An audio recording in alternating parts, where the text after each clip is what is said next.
The sixth topic, From the Fruits of Belief,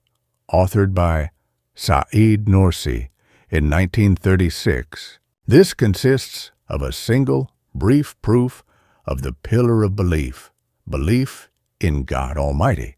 for which there are numerous decisive proofs and explanations in many places, in the Risale-i Nur, the treatises of light. In Kastamonu, a group of high school students came to me saying,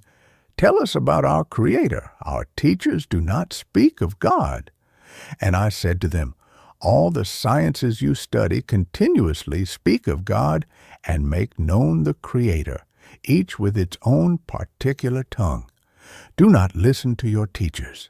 Listen to them." For example, a well-equipped pharmacy with life-giving potions and cures in every jar weighed out in precise and wondrous measures,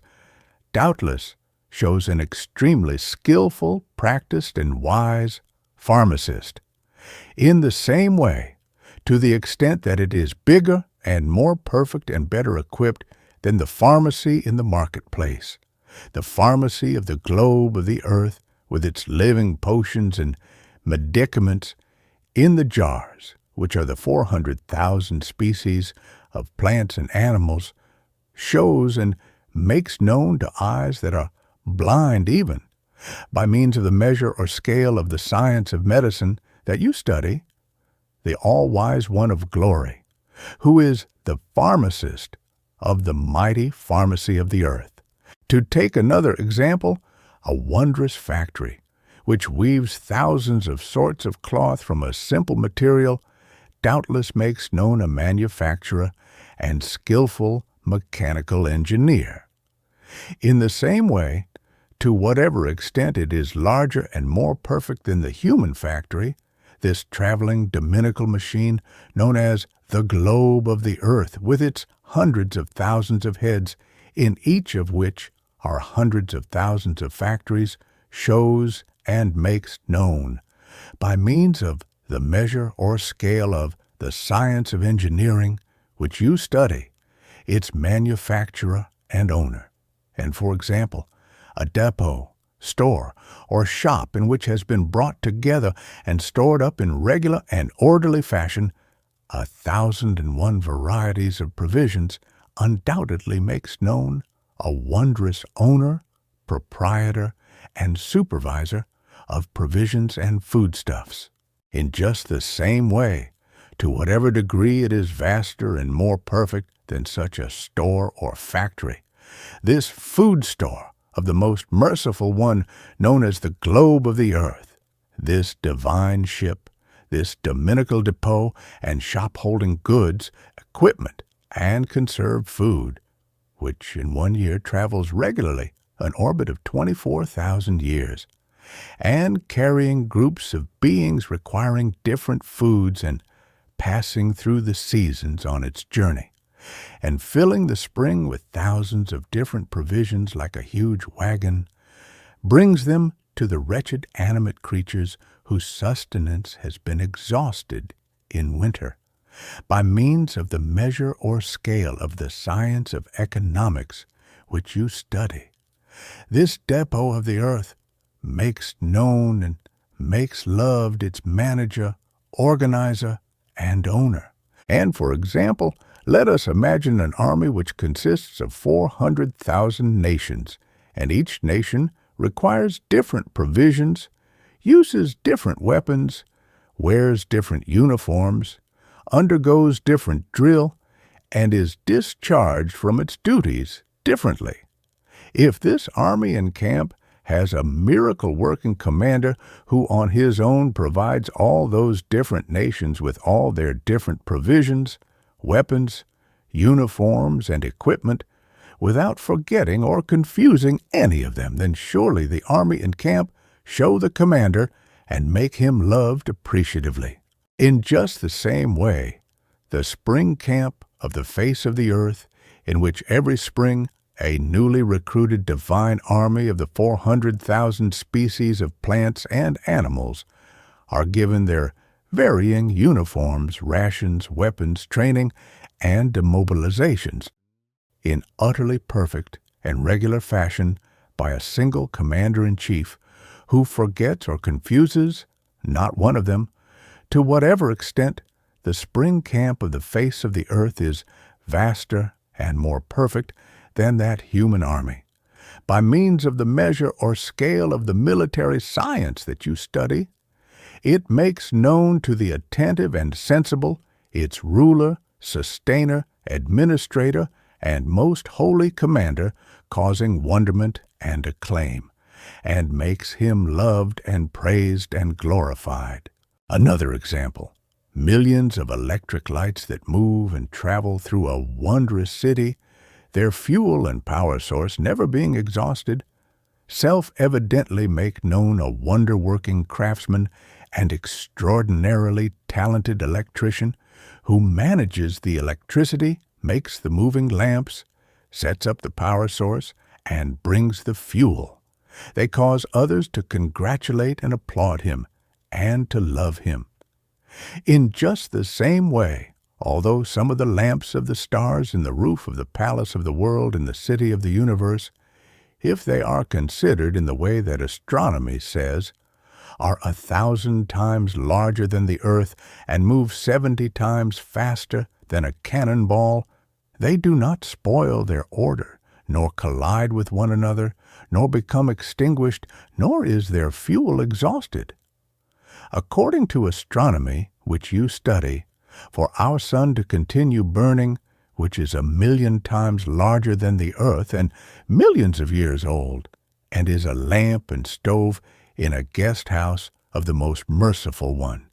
as much oil as the seas of the earth, and as much coal as its mountains, or as much logs and wood as 1,000 earths are necessary every day for it not to be extinguished. And however much greater and more perfect than this example are the electric lamps of the palace of the world in the majestic city of the universe, which point with their fingers of light to an infinite power and sovereignty which illuminates the sun and other lofty stars like it, without oil, wood, or coal, not allowing them to be extinguished or to collide with one another, though traveling together at speed, to that degree, by means of the measure of the science of electricity, which you either study or will study. They testify to and make known the monarch, illuminator, director, and maker of the mighty exhibition of the universe. They make him loved, glorified, and worshipped. And, for example, a book in every line of which a whole book is finely written, and in every word of which a chapter of the Quran is inscribed with a fine pen, which is most meaningful, and all of whose matters corroborate one another, a wondrous collection showing its writer and author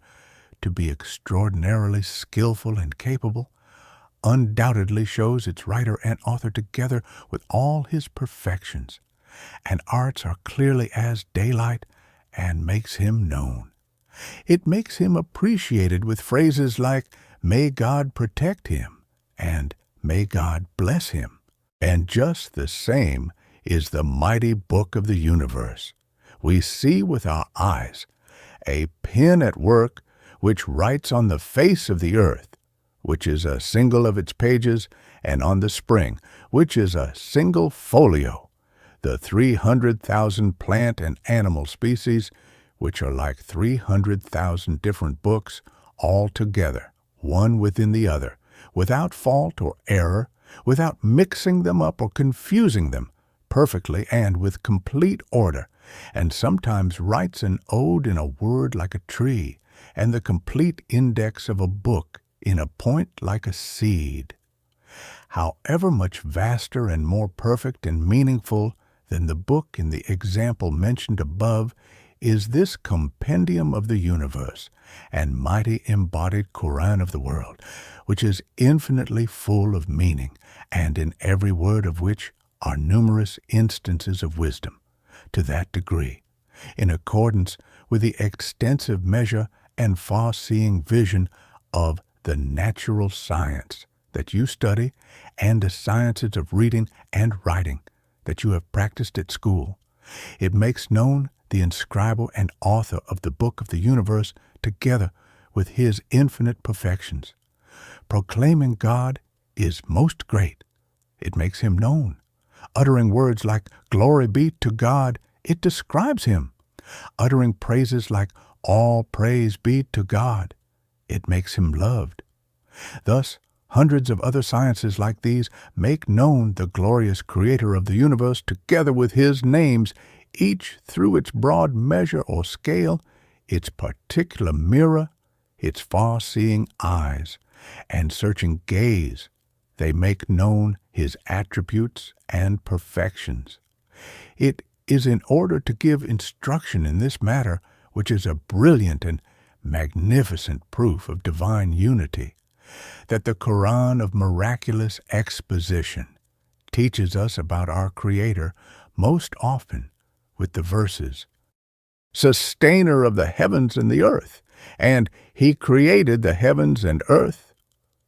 I said this to the schoolboys, and they accepted it completely, affirming it by saying, "Endless thanks be to God, for we have received an absolutely true and sacred lesson. May God be pleased with you." And I said, "Man is a living machine who is grieved with thousands of different sorrows and receives pleasure in thousands of different ways, and despite his utter impotence has innumerable enemies, physical and spiritual, and despite his infinite poverty has countless needs, external and inner, and is a wretched creature continuously receiving the blows of death and separation. And yet, through belief and worship, he suddenly becomes connected to a monarch so glorious that he finds a point of support against all his enemies and a source of help for all his needs, and like everyone takes pride at the honor and rank of the Lord to whom he is attached, you can compare for yourselves how pleased and grateful and thankful and full of pride man becomes at being connected through belief to an infinitely powerful and compassionate monarch, at entering his service through worship and transforming for himself the announcement of the execution of the appointed hour, his death, into papers releasing him from duty and a ticket to an eternal land. And I repeat to the calamity-stricken prisoners what I said to the schoolboys. One who recognizes him and obeys him is fortunate even if he is in prison, while one who forgets him is wretched and a prisoner even if he lives in a palace. Even one wronged but fortunate man said to the wretched tyrants who were executing him, "I am not being executed, but being demobilized and going to eternal happiness. But I see that you are being condemned to eternal execution, and so am taking complete revenge on you," and saying, "There is no God but Almighty God. La ilaha illallah." He happily yielded up his spirit. "Glory be unto you. We have no knowledge save that which you have taught us. Indeed, you are all-knowing, all-wise." Quran 2:32. Publisher's note: this treatise and most treatises of the Risale-i Nur were written while Said Nursi was imprisoned by the Ataturkist regime of Turkey between 1935 and 1950.